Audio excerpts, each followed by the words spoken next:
안녕하세요. 안녕하십니까. 네, 저는 투이 컨설팅의 변성욱 본부장입니다. 안녕하세요. 저는 투이 컨설팅의 강현구 이사입니다. 우리 컨설턴트들이 참 여행을 많이 가요. 그죠? 네, 그렇습니다. 아무래도 시간적 여유를 많이 낼 수 있는 직업이고 하고 가끔 보면 이제 가깝게는 한두 주, 길게는 한 달 이상 장기 여행을 떠나는 경우가 많이 있습니다. 그렇죠. 그게 아마 컨설턴트만의 장점이 아닌가. 일반 회사에서는 절대 그렇게 가지 못하지 않습니까? 그렇죠. 제가 최근에 책을 하나 읽었는데 책 제목이 뭐냐면 죽기 전에 후회하는 거 10가지라고 있습니다. 그 중에 하나가 이런 얘기가 있어요.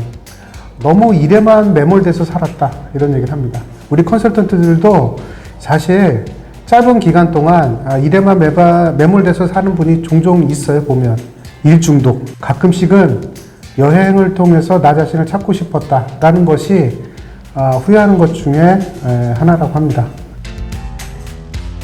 저는 국내 여행을 간다 보면 역시 한국 속의 외국 같은 곳, 제주도. 제주도. 저랑 의견이 같네, 그거는요. 네, 제주도가 가장 좋을 거라고 생각이 됩니다. 지금 제가 가장 추천 많이 드리는 곳은 올레 코스입니다. 가을이나 봄에 가게 된다고 하면 제주 올레 코스 한 코스만이라도 딱 걷다 보면 올레 코스의 매력에 반하게 돼서 저는 딱 한 코스, 1코스만이라도 걸으면 굉장히 좋겠다 하는 생각을 가요. 1코스라 그러면 성산 쪽이 있거든요. 사실. 예, 성산 쪽이죠. 거기서 1코스를 걷다 보면 왜 이곳이 1코스인지, 왜 첫 번째 코스인지 알게 될 정도로 정말 제주스럽고 한국의 가장 아름다운 미들을 다 볼 수 있는 곳이라고 생각이 됩니다. 저는 이제 제주도를 자주 가요. 제주도 올레 코스를 자주 가는데, 근데 최근에 제가 갔던 것 중에 좀 좋았다고 얘기 들은다면 20코스를 추천하고 싶어요. 20코스 장점이 뭐냐면요, 그냥 평탄히 걷는 길이에요. 평탄히 걷는 길은 오르막이 없어요. 산이 없고 약간 바다와 들녘과 이렇게 같이 넘나들면서 갈 수 있는데 20코스가 나름 처음 간다면 제주도의 속살을 보는 느낌? 뭐 이런 느낌을 줄 수 있을 것 같아요. 제주도를 추천할 줄은 제가 몰랐네요. 정말 올레 코스를. 정말 좋은 게 제가 2000년 11월 달에 갔다 왔어요. 11월 달에 갔다 왔는데 그때 제주 올레 코스를 걸으면서 가장 좋았던 게 바로 옆에 귤이 아주 많이 널려 있었어요. 이제 거기에서 직접 따는 체험도 했는데 몰래 따는 거는 그 법에 저촉. 몰래 따는 게 아니라 주인이 허락하에 마음껏 따가라고 하는데 원래 올레코스를 걷다 보면 배낭을 직접 메고 걷다 보니까 그걸 따가지고 갈 수가 없어요. 그냥 노란 박스로 그 크게 한 박스를 따드리고 나머지 한 10개만 가지고 간 적이 있었는데 정말 좋았던 게 그 귤 노란 오렌지 색깔 그 색깔이 파란색과 대비되면서 굉장히 눈에 확 들어오고 옆에는 또 바닷가가 있고 제주의 11월 달에 바닷가의 햇살은 정말 따스하면서도 시원하면서 또 멀리 바다를 바라볼 수 있기 때문에 그 청량감이 그렇죠. 굉장한 힐링을 될 수 있게끔 그동안 지쳤던 프로젝트 그다음에 여러 가지 관계에서 있었던 스트레스 모든 걸 다 날릴 수 있는 가장 좋은 코스이지 않나 하는 생각이 들고 추가적으로 한 코스를 더 말씀드린다면 10코스 상당히 10코스. 좋습니다. 10코스 좋죠. 10코스 저도 추천해드려요. 이제 어느 정도 시간적 여유가 있는 컨설턴트들은 3주나 아니면 한 달 정도를 한다고 하면 유럽을 가는 걸 굉장히 많이 추천해 드리는데 유럽을 한 번도 가지 않았던 사람들에 대해서는 저는 제일 첫 번째로 이태리를 추천합니다. 왜 그러냐면은 유네스코 문화유산의 80%가 이태리에 있습니다. 또 그 중에 80%는 로마에 있거든요. 로마 있죠. 로마에 장기간 머물면서 가까운 근교도 갔다 오고 유명한 바티칸 시국에 가서 성 베드로 성당에서 또 유명한 천장화 미켈란젤로의 천장화를 또 보고 하면 굉장히 재미있고요. 저도 이태리를 갔었어요. 이태리 갔고 이태리가 진짜 볼 게 무지 많아요. 무지 많고 꼭 한 번은 가야 되는 부분이에요. 근데 제가 실망도 좀 했던 게 뭐냐면, 저희였을 때 배너라는 영화를 보잖아요. 그럼 배너에서 막 말 타고 쫙 이렇게 돌면서 뭐 치고받고 마찰을 하는데, 실제로 가보면 굉장히 조그매요. 막 거기서 마찰을 하고 뭐 이렇게 부딪히고 이런 거는 있을 수 없어요. 개들이나 이렇게 돌 수 있을까 정도. 그렇죠. 실제로 아주 작습니다. 아주 작더라고. 그래서 야, 영화에서 본 그 뭐죠? 그 배너의 그 경기장이 뭐죠? 콜로세움. 콜로세움. 콜로세움. 콜로세움이 정말 크게 보이는데 실제로 가보면 정말 조그맣더라고. 그래서 거기에 실망을 한 번 했었고요. 근데 정말 지금 말씀하신 대로 정말 볼 곳이 무궁무진하게 많아요. 그 다음에 또 제가 말씀 안 하신 것 중에 하나가 있는데, 이태리 여행하면서 느꼈던 게 그 토스카나? 토스카나가 보면 그 나무 이런 거 뭐죠? 이렇게 쭉쭉 사이프러스. 사이프러스. 예. 쫙 그 있는 길 보면 그게 이태리거든요.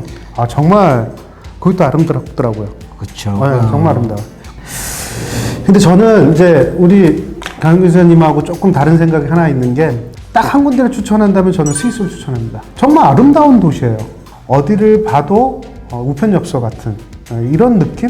우리 강 이사님도 한번 스위스를 여러 번 가셨다고 전 들었는데. 예, 스위스는 여러 번 갔는데 예. 스위스를 여행할 때 가장 중요한 그거는 시기라고 생각이 돼요. 시기 중요하죠. 스위스는 조금 4월은 좀 이른 감이 있습니다. 왜냐면 그건 고지대가 많고, 춥죠. 그 다음에 눈이 아직 안 녹고 5월 중순까지 정도까지만 해도 시설을 보수하고 관리하는 곳이 많기 때문에 5월 중순 이후 6월 말 이전에 가면 가장 좋을 거라고 생각이 됩니다. 인트라켄 같은 경우에는 거기에는 융프라우 요흐라고 산 꼭대기까지 올라가는 부분이 있습니다. 거기 꼭대기까지 올라갔다가 중간에 내려오는 클라인 사이드라고 하는 곳이 있는데, 거기에서 뮤렌 쪽으로 내려오는 부분하고 그란덴발트 지역으로 내려오는 두 군데가 있는데, 이곳을 워킹 또는 자전거를 빌려가서 자전거를 내리막에 쭉 타고 내려오면 그것보다 좋은 게 없습니다. 저는 걷는 거 추천드립니다. 자전거는 조금 위험할 수 있어요. 자전거는 잘 타는 사람이 하는데, 밀라노에서 인트라켄에 들어갈 때 스피츠라고 하는 곳이 있는데, 그곳에서 인트라켄까지 들어가는 데는 기차로 가면 20분밖에 안 걸리는 코스예요. 그런데 거기에서 내려서 유람선을 탑니다. 그렇죠. 유람선을 타면 스위스 패스나 유레일 패스가 있으면 공짜로 탈 수 있어요. 맞아요. 공짜로 타고, 스위스에서는 애들하고 같이 다니면 굉장히 좋은 게, 만 12세까지는 부모가 동반할 경우에는 무료예요. 부모 한 명당 자녀 한 명은 무료이기 때문에 굉장히 저렴하게 여행할 수도 있습니다. 이제 인트라켄은 굉장히 제가 애정하는 곳인데, 그곳은 왜 좋았냐면은 그곳에서 스위스의 모든 것을 다 느낄 수가 있어요. 맞아요. 융프라 요 꼭대기에 올라가면 만년설을 볼 수 있고, 거기에 멋진 아이고 북벽도 볼 수 있고, 굉장히 많은 야생초라든지 이런 것들을 또 볼 수가 있는데, 이러한 부분들이 저는 처음에 갔을 때는 실패를 했어요. 왜냐면 5월 초에 가서 못 봤습니다. 5월 초에는 그쪽이 클로즈 되고요. 5월 중순 이후에 가면 오픈되는데, 두 번째 갔을 때는 성공을 했고요. 스위스하고 또 비슷한 곳이 슬로베니아라든지 크로아티아도 있습니다. 크로아티아도 있죠. 크로아티아 같은 경우에는 2019년도에 가족들 다 데리고 갔다 왔는데, 플리트비치 같은 경우에는 거의 8시간 정도 걷는 코스가 있습니다. 걷는 코스, 하이킹 코스가 잘 돼 있죠. 잘 돼 있습니다. 곳곳에 폭포와 곳곳에 호수들이 정말 아름답죠. 그렇게 있는데, 애들은 걷는 코스를 싫어할 거라고 생각했는데, 유럽 여행 갔다 오고 나서 가장 인상 깊었던 곳이 어디냐 했더니 크로아티아의 플레트비체 이곳이라고 하던데. 저도 크로아티아를 갔었는데 부모님 모시고 한번 이렇게 쭉 돌았는데, 지금 말씀하신 것처럼 크로아티아는 이꼬르 프리티비체라고 생각할 정도로, 저도 그렇고 제 부모님도 그렇고 가장 인상 깊었던 데가 프리티비체였어요. 그러니까 물의 나라. 진짜 이런 광경을 주는 데가 있을까라는 정도로 굉장히 그 걷기도 좋고 볼거리도 많고 이랬던 데 같아요. 정말 이 햇빛이 쫙 비치는데 반짝반짝한. 제가 어렸을 때에 한 7, 8살 적에 햇빛이 주었을 때 그 느낌을 주는 것 같은. 그래서 저는 이제 많은 데를 걸어가는 것보다는 그냥 프로아티아 프리티 비치에서 최소한 3, 4박? 4박, 5박 정도 머무르면서 다양한 그 코스를 보면서 다양한 광경을 보는 걸 강추를 드리고요. 혹시 노르웨이 가보셨나요? 북유럽은 네. 서유럽과 동유럽을 마친 다음에 가야 될 가장 그러시군요. 중요한 코스라고 저는 생각을 합니다. 저는요, 예. 어떻게 생각하냐면, 만약에 우리 강의사님이 유럽 여행을 선택할 때 그 두 가지 안에는 반드시 노르웨이가 들어갔을 거라고 생각해요. 저는 이제 노르웨이를 갔다 왔는데, 노르웨이가 이제 3대 트레킹 코스가 있어요. 하나가, 플레이케스토레인 코스가 하나 있고, 두 번째가 쉐락볼튼, 세 번째가 트롤퉁가라고 해서 이 세 가지가 있습니다. 저도 그 전에는 이제 스위스가 가장 넘버원이라고 생각을 했었어요.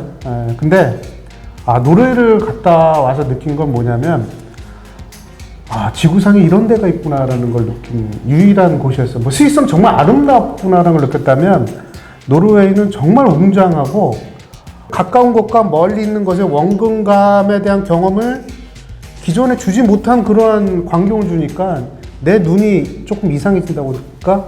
특히 트롤퉁가, 제 카카오톡의 푸사가 지금 거기가 트롤퉁가인데 정말 아름다운 장소예요. 그래서 저는 만약에 추천드린다면은 뭐 이태리는 꼭 한번 가야 된다고 생각해요. 근데 만약에 두 군데를 추천한다면 말씀하신 거 똑같이 들어간 건 스위스 들어갈 거고요. 또 하나 들어간다면 노르웨이를 추천드려요.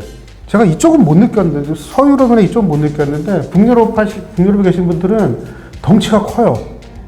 그러니까 유럽에서 못 느끼게 키가 여성분들도 거의 180이 다 넘어요. 남성분들도 180이 다 넘고, 190 뭐 이런 게 일상인 것 같아요. 그래서 느꼈던 거는 재밌는 사실은 화장실을 가잖아요. 북유럽 쪽에 노르웨이 그 화장실은요, 이 좌변기가 조금 올라와 있어요. 그래서 동양인들이 보려면 까치발을 들고 손을 봐야 된다는 그 단점이 있단 말이죠. 그만큼 좀 사람들의 등치가 좀 크다라는 좀 재밌는 게 있어요. 꼭 이 3대 트레킹을 꼭 가보시라. 특히 트롤퉁가. 정말 그 압권이다. 라고 말씀드립니다. 트롤퉁가에 가면 1000m짜리인가요? 또 직벽? 지금 말씀하신 건 플레이케스토론이라고 3대 중에 하나인데 직벽이 1000m가 돼요. 그렇죠. 근데 재밌는 거는 거기 안전장치가 전혀 없다는 거예요. 전혀 없습니다. 그 사상이 뭐냐면 자연 그대로를 보존한다는 게 사상이었어요. 그래서 거기서 만약에 사상자가 있다 그러면 어쩔 수 없다. 근데 실제로 쉐락볼튼 같은 경우에는 그 가운데 알같이 이제 바둑돌 하나 이렇게 딱 있는데 제가 거기를 가려면 거기서 껑충 뛰면 돼요. 근데 껑충 뛰어서 실수하면 1000m 낭떠러지로 그냥 떨어져 죽는 거거든요. 근데 젊은 사람들이 거기서 뭐 물구나무 쓰고 뭐 이렇게 뭐 하다가 죽는 사람이 꽤 많아요. 그 아름다운 경치도 좋지만 그 아름다운 경치를 그 앞에서 뭔가 쇼잉을 하다가 죽는 사람이 전 세계에서 굉장히 많은 위치 중에 하나다. 그래서 더욱 유명한 곳 중에 하나입니다. 거기까지 정상까지 가서 그 쉐락볼튼의 그 바위까지 못 올라가는 사람들이 반이에요. 저도 처음엔 시도했다가 못 갔어요. 이걸 가서 내가 곧 죽는 목숨을 담보로 저기 깡충 뛰어야 되나. 그래서 못 갔고 두 번째 시도에서 그냥 펄썩 주저앉으면서 사진 찍었던 기억이 나는데 아무튼 한번 거기 한번 가보세요.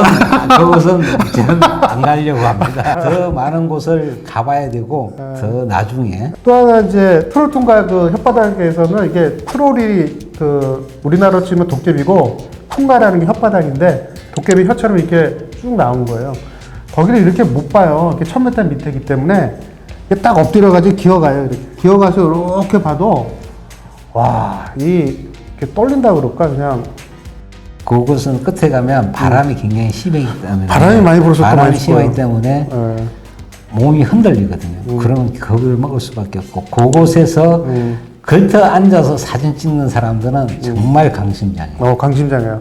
그리고 여성분들이 가장 좋아하는 곳이 사실은 파리거든요. 파리죠. 파리에 대한 낭만이 있는데 어떻게 보면 가셔서 실망을 많이 하는 도시가 파리예요.